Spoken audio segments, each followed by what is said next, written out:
लेकिन राजन बोले 4 तरह की नारियां हैं।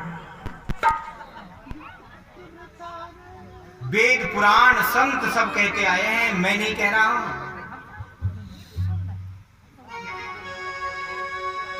सबसे पहले उत्तम नारी होती है। क्या लक्षण है? जो स्वप्न में भी परपुरुष का ध्यान नहीं करती। मध्यम नारी वो है, बराबरी का है, मेरे भैया के समान है, छोटा है पुत्र के समान है, बड़ा है मेरे पिता का के समान है। धर्म को विचार करके रहती हैं, परिवार की पालना पोषणा करती हैं, सेवा करती हैं घर में। तीसरी नंबर की नारी है अधम नारी। अधम नारी किसे कहते हैं? जिनको घर में किसी का भय नहीं है, घर में किसी से नहीं डरती है, डरा देती है। आदमी इनके रसगुल्ला फूट रहे हैं। माटा का दूं? अधम नारी है वो।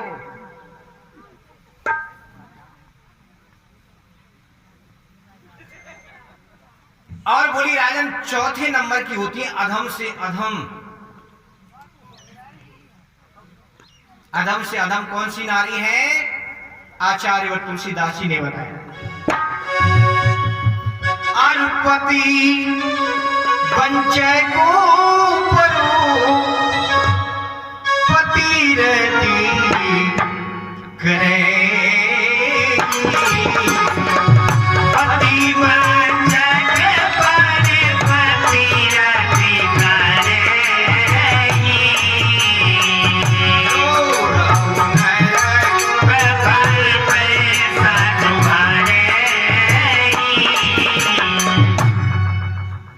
पतियों को त्याग कर परपतियों से प्रीत करती हैं, अधम से भी अधम। ऐसी नारियों को रौरव नाम का नरक मिलता है। ये 4 तरह की नारियां हैं। लक्षण आपको बताए और सुन लीजिए।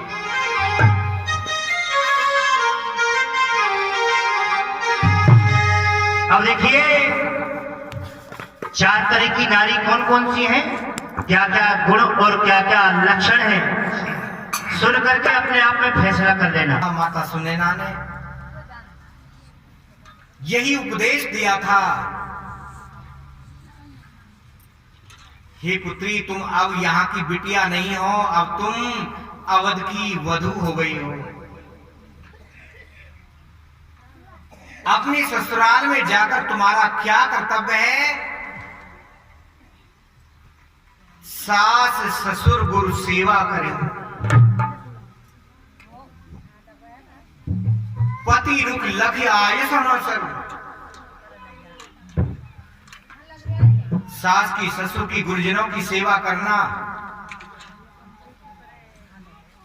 और पति की रुख देख लेना, वो क्या चाहते हैं उनके अनुसार चलना, अपनी मन की मत चलाना।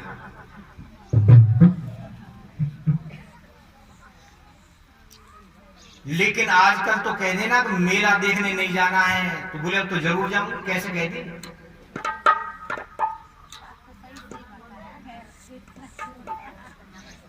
बोली राजन सास को कैसे समझना चाहिए?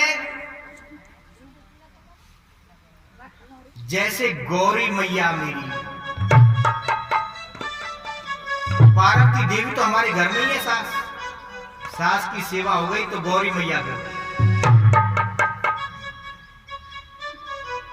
माने चाहे नहीं माने ये आपकी मर्जी है, हमारा बताना करता है। वेद से बोल रहे हैं, मन से नहीं बोल रहे हैं। ससुर को कैसे समझे? साक्षात भगवान शिव जी हमारे, ये दर्जा है माता। क्या बताया है?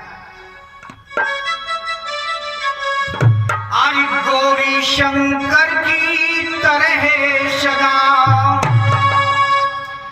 जब सास ससुर की सेवा हो, जब सास ससुर की सेवा हो, जब सास ससुर की सेवा हो,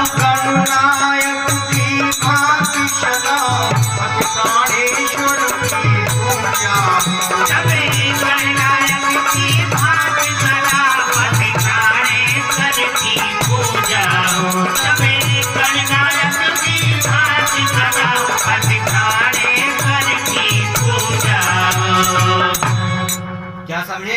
जो कुछ है मेरे तो पति है। पति ही व्रत है, पति ही गति है, और पति में ही सब घर बाहर है। पति में ही सब घर बाहर है, पति में ही सब घर बाहर है। मैं परमेश्वर को क्या जानूं, मेरे पति ही परमेश्वर है। मैं परमेश्वर को क्या जानूं, मेरा पति ही परमेश्वर है। मैं परमेश्वर को क्या जानूं, मेरा पति ही परमेश्वर है। लेकिन राजन, स्त्री के लिए 16 श्रृंगार बताए हैं। 16 श्रृंगार धारण करने चाहिए। कौन से हैं? ये कटियों पटियों में, झूमर में कुछ नहीं रखा है, सोने चांदी में। ये गहने नहीं है। पहला गहना है मिस्सी।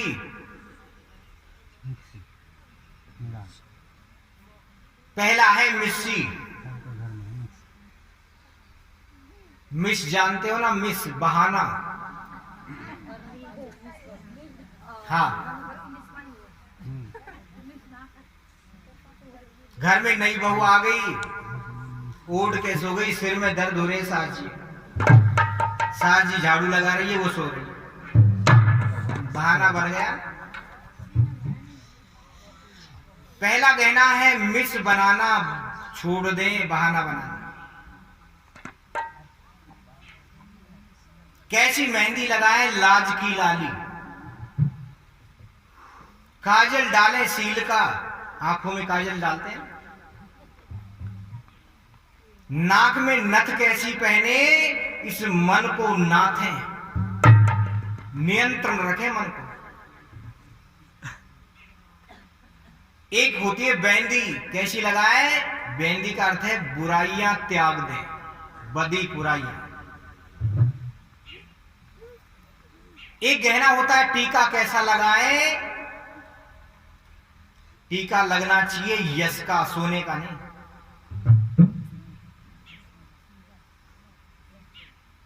बड़ाई प्राप्त करें घर में आके। सब ये कहने चाहिए बुजुर्ग लोग भी, हमारे तो घर में एक ही बहू आई है बढ़िया से, रुक्मणी जैसी है वो, हर एक बन जाएगा रुक्मणी। कोई कोई प्राप्त करती है,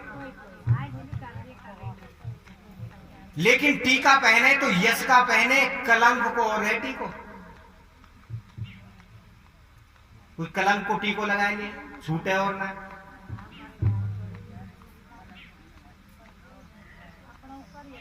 एक होती है वंदनी, पति और गुरुजनों की वंदना करें। एक गहना है पति, परिवार की पत मानी लाज रखे, दोनों परिवार की।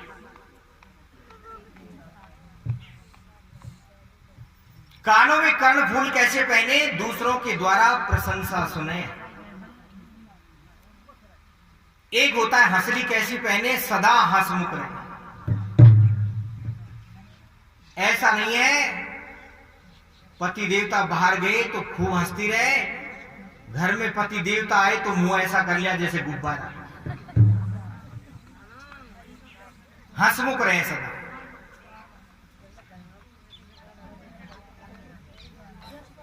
एक होता है मोहन माला पहने, सद्गुणों के द्वारा सबके मन को मोह ले। कड़े कैसे पहने, कड़ी बात नहीं करें किसी से। छल्ले पहने, छल्ले करें, कभी भी बड़ों से कड़ी बात नहीं करें। याद रहे हर समय, तलवार का घाव भर जाता है पर बोली का घाव नहीं।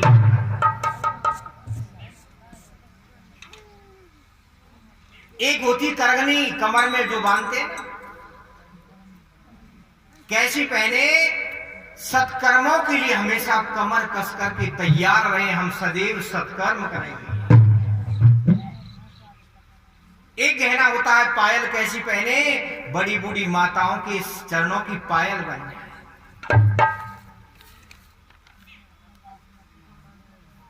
बोली राजन, जो ये 16 श्रृंगार ऐसे कर लेती हैं वो नारी ही सतगुरु के दरबार में नाच सकती है।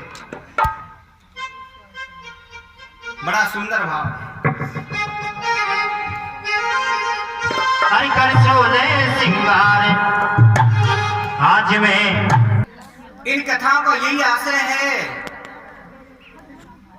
गौर करें जरा, बातें नहीं। कथा में बात कौन करता है? जो नरक से आया हुआ प्राणी है, जो स्वर्ग से आया हुआ है ना, वो बात नहीं करता है। अब देखेंगे कौन कौन आए नरक से। खबरें आए तो स्वर्ग से। अब तो सभी स्वर्ग से आए हुए होंगे।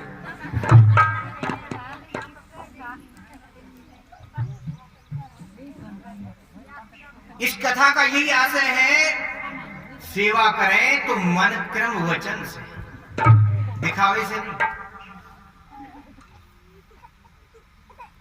इसी पर मुझे एक कथा याद आ गई। बोली राजन, एक पतिव्रता स्त्री थी, अपने पति की रोज सेवा किया करती, मन क्रम वचन से।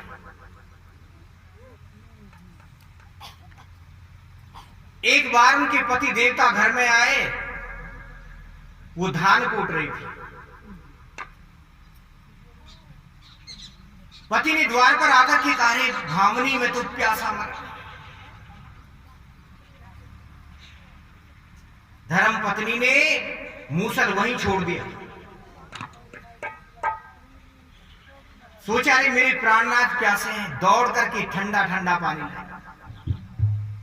सत के कारण वो मूसल अधर रुक गया। महाराज आसन बिछा दिया, प्रेम से भोजन परोस दिया, ठंडी ठंडी बयार कर रही है, हवा कर रही है। उस दृश्य को एक पड़ोसिन बहन देख रही थी। इशारा करने लगी, बहन नीचे आओ, एक बात पूछूंगी। बोली पहले पति की सेवा कर लो, बाद में आऊंगी। सेवा करके नीचे आई, बोली बताओ क्या बात है। पड़ोसी ने कहा, बहन मुझे तो एक बात बताए दे, ये तेरा मूसल अधर कैसे रुक गए। बोली बहन, ये तो पतिव्रता का फल है, सेवा का फल है।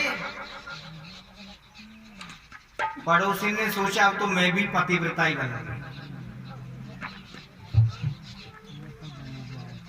अपनी दौड़ी दौड़ी घर में गई। पति देवता जब घर में आए तो उसे समझा रहे, देखो मैं आज से पतिव्रता बनूं।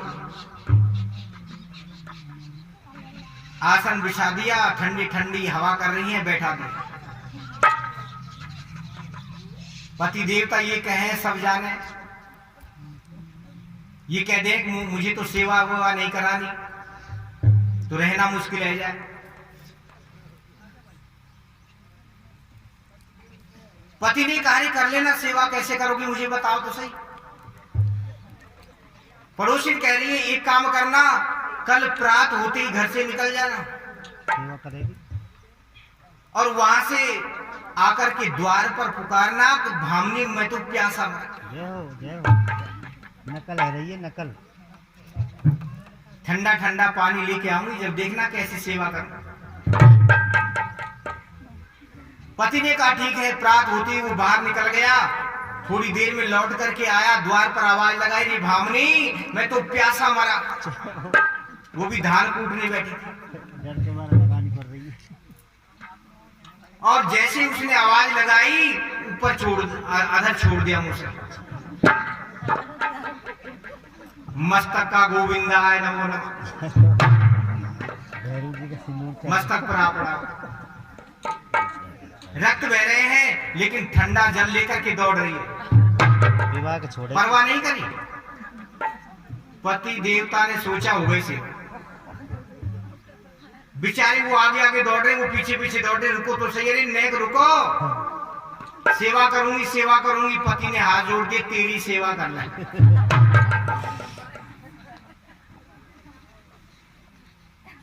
सेवा करें देखा देखी नहीं, कपट भावना नहीं, बनावटी नहीं। जो बनावटी सेवा करता है भगवान उससे प्रसन्न नहीं होते। भगवान कहते मेरे लिए तो निर्मल हृदय बनाओ।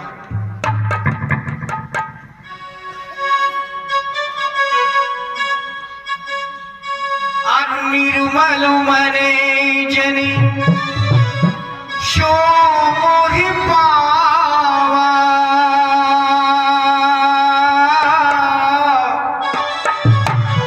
मोहि कपटो छल छी